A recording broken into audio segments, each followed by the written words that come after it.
Hello friends, welcome to the new episode of my channel. আমি অরিত্র। এখন এই ভিডিওর মধ্যে আমরা কিছু লেটেস্ট আপডেটস নিয়ে কথা বলবো। ভিডিও সব থেকে প্রথম আপডেটটা হচ্ছে ব্যাটেল অফ গালওয়ানকে কেন্দ্র করে। তো এটা কনফার্ম হয়ে গেছে যে 27শে ডিসেম্বর সালমান খান জন্মদিন উপলক্ষে কিন্তু এই টিজার আসতে চলেছে আর কি। এবং আজ অব্দি সালমান খান যে কটা ছবি করেছেন রিসেন্টলি আর কি, তো তার মধ্যে সব থেকে কম বাজেটের ছবি এটা হতে চলেছে, যেহেতু এটা খুবই মানে ইন্টেরিয়ারের মধ্যে শ্যুট করা হয়েছে, স্টুডিও সেটআপের মধ্যে শ্যুট করা হয়েছে, আর কিছুটা এক্সটেরিয়ার করা হয়েছে। তো খুবই অল্প বাজেটের মধ্যে ছবিটাকে র্যাপ আপ করে দেওয়া হয়েছে। তো এই ছবিটা প্রফিটেবল হওয়ার চান্সেস অনেক বেশি আর কি। এবং তৃতীয় যে আপডেটটা রয়েছে ব্যাটেল অফ গালওয়ানকে কেন্দ্র করে, সেটা হচ্ছে যে এই ছবির যে ভিএফএক্স এর কাজ, সেটা কিন্তু ডাবল নেগেটিভ যারা রয়েছে যে কোম্পানি, তারাই কিন্তু এই ছবির ভিএফএক্স এর কাজ করছে। তার মানে ভিএফএক্স এর কোয়ালিটি কিন্তু ভালো হবে, এটা আমরা আশা করতে পারি। সেকেন্ড আপডেটটা হচ্ছে সাই পল্লবীকে নিয়ে এবং বিজয় সেতুপতিকে নিয়ে। তো মানিরত্নম একটা ছবি করছেন, এনাদের দুজনকে নিয়ে আপনাদেরকে আপডেট দিয়েছিলাম আগে। তো এই ছবির কিন্তু যে লুক টেস্ট সেটা কিন্তু হয়ে গেছে, মানে টেস্ট শুট যেটাকে আমরা লুক টেস্ট করে বলি, সেই জিনিসটা কিন্তু কমপ্লিট হয়ে গেছে। জানুয়ারি মাসে পূজা সেরিমনি হবে এবং মার্চ কিংবা এপ্রিল থেকে ছবির শুটিং শুরু হয়ে যাবে। এটা একটা লাভ স্টোরি হতে চলেছে। তো মানিরত্নম আবারও একটা লাভ স্টোরি নিয়ে ফেরত আসছে। দেখা যাক এই ছবিটা কিরকম হয়। মাঝে শোনা গেছিল ধ্রুব বিক্রম এবং রুক্মিণী বসন্তকে নিয়ে তিনি একটা ছবি করতে পারেন, বাট সেটার এখন কোনো আপডেট পাওয়া যাচ্ছে না।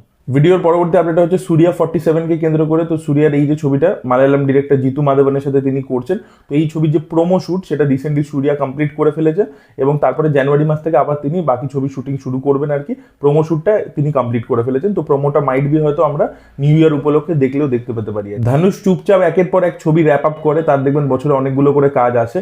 তো সেটা তিনি প্রত্যেকটা ইন্ডাস্ট্রির ক্ষেত্রেই চুপচাপ যান, ছবি করেন, চলে আসেন। তো তার আরও একটা ছবি D54, সেটা কিন্তু র্যাপ আপ হয়ে গেছে। ইয়েস, বিঘ্নেশ রাজা যিনি পোর থরিলের মতো ছবি বানিয়েছিলেন, তিনি দানুষকে নিয়ে একটা থ্রিলার ছবি বানাচ্ছিলেন। তো সেই ছবিটারও কিন্তু শুটিং র্যাপ আপ হয়ে গেছে। মালায়ালাম ডিরেক্টর খালিদ রহমান, যিনি এর আগে উন্ডার মতো ছবি করেছেন ম্যামোটিকে নিয়ে, তার পরবর্তীতে আপনারা দেখেছেন থাল্লুমালা, সেই ছবিটা ওনারই ডিরেক্ট করা। তো খুব ভালো একজন পরিচালক। তো তিনি কিন্তু ম্যামোটির সাথে আবারও কোলাবোরেট করতে চলেছেন। একটা গ্যাংস্টার ফিল্ম হবে এটা।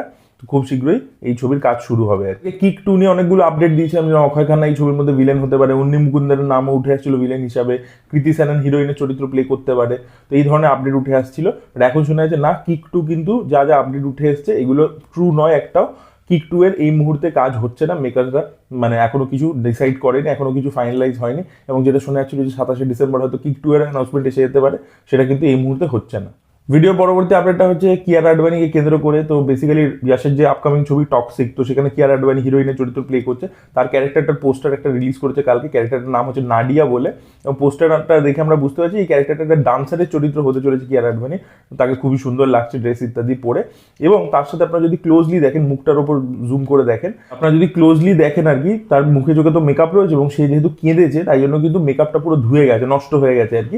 তো সেরকম একটা লুক আমরা দেখতে পাচ্ছি। তো বোঝা যাচ্ছে হয়তো ক্যারেক্টারটার মধ্যে গ্ল্যামার থাকবে, অবশ্যই গ্ল্যামার কোশ্চেন থাকবে, বাইরে থেকে ওরকম একটা গ্ল্যামার গ্লসি ভাবেই প্রেজেন্ট করা হবে। বাট ক্যারেক্টারটার মধ্যে যে ইমোশনসও রয়েছে সেটা কিন্তু বোঝা যাচ্ছে এই পার্টিকুলার লুকটা দেখে আর কি। এবার আমরা কথা বলছি ধুরন্ধরের বক্স অফিস কালেকশন নিয়ে। তো ধুরন্ধর নিজের 17 দিনে কিন্তু 555 কোটি টাকা মতো কালেকশন করে ফেলেছে। ইন্ডিয়ান বক্স অফিস নেট কালেকশনের কথা বলছি, 555 কোটি টাকা। জাস্ট ভাবুন, এটা যদি ডে ওয়ানে যখন অ্যাডভান্স বুকিং এত বাজে ছিল এবং ওপেন হয়েছিল কম টাকায়, তখন লোকে ভেবেছিল এরকম জায়গায় পৌঁছে যাবে। তো ধুরন্ধর এখনো আরামসে রান নিচ্ছে, আবতারকে পিছনে ফেলে দিয়েছে। আর ক্রিসমাস এবং নিউ ইয়ার উপলক্ষে যে ছবিগুলো আসবে আর কি, 21 বা কার্তিক আরিয়ানের যে ছবিটা, সেগুলোও কিন্তু এই ছবিটাকে খুব একটা টক্কর দিতেও পারবে না। ধুরন্ধর নিজের থার্ড ফ্রাইডেতে 22.5 কোটি টাকা মতো কালেকশন করেছে, স্যাটারডেতে 34 কোটি টাকা 25 লক্ষ টাকা কালেকশন করেছে, মানে 34 কোটি 25 লক্ষ।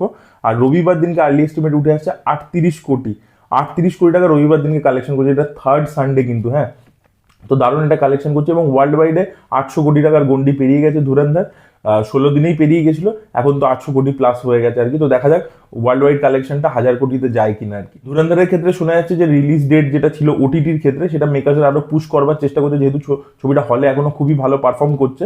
তো সেই জন্য মেকার্সরা ওটিটির সাথে রিনেগোশিয়েট করে যে রিলিজ ডেটটা ফাইনালাইজ করেছিল তারা, সেটাকে তারা আরো পুশ করবার চেষ্টা করছে। তো দেখা যাক সেটা কি হয়। এবং সেই অনুযায়ী যদি ওটিটি রিলিজ ডেট ধুরন্ধর 1 এর ক্ষেত্রে দেরিতে আসে, তাহলে ধুরন্ধর 2 কি তারা মার্চ মাসে আনবে নাকি সেটাকে আরো পিছিয়ে দেবে, সেটাই দেখার মতো বিষয় হবে। আর ভিডিওর একদম শেষে আমরা কথা বলবো যে ক্ষণে গোড়া চাঁদ ঘনে কালা, এই যে গানটা রিলিজ করেছে কালকে, লহ গৌরাঙ্গের নামের গান, অরিজিৎ সিং গেয়েছেন, ইন্দ্রদীপ দাশগুপ্তর মিউজিক, মানে অসাধারণ হয়েছে গানটা। আমি মানে লুপে শুনে যাচ্ছি গানটা কাল থেকে, আমার এত ভালো লেগেছে। আমি আইডিকে মেসেজ অব্দি করেছি হোয়াটসঅ্যাপে যে আপনি কি গান বানিয়েছেন, মানে হৃদয় ছুঁয়ে গেছে। মানে এটা হয় না যে কিছু কিছু গান আপনি পুরো হারিয়ে যান, আপনার শুনতে এত ভালো লাগে, মানে সেরকম একটা গান হয়েছে, যেরকম লিরিক্স সেরকম সুর সেরকম অরিজিৎ সিং গিয়েছে, অপূর্ব লাগছে, অপূর্ব। আমার মনে হয় মানে দেখুন, এমনিতেই লহ গৌরাঙ্গের নামের অ্যালবামটা অসাধারণ আর কি। কবি সুমনের যে গানটা ছিল সেটাও খুব ভালো ছিল, বা প্রত্যেকটা গানই খুবই ভালো।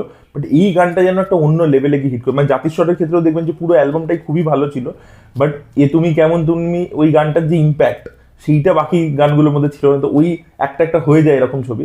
তো এইটা মানে শহীদ মুখার্জির এমনি ছবির গান ওভারঅলই ভালো হয়, মানে আপনি যদি দেখেন ইন জেনারেল বাংলা ছবিতে যা ভালো গান হচ্ছে শহীদ মুখার্জি ছবির মধ্যে থেকেই ম্যাক্সিমাম আসে। তো সেখানে এইটা আর কি এক্সট্রা অর্ডিনারি হয়ে গেছে। তো আপনাদের কাদের এই গানটা সেম আমার মতো এতটাই ভালো লেগেছে, কারা লুপে শুনে যাচ্ছেন, অবশ্যই কমেন্টে লিখে জানান। এই ভিডিওটা ভালো লেগে থাকলে লাইক করুন, শেয়ার করুন, চ্যানেলকে সাবস্ক্রাইব করতে ভুলবেন না। Bye bye.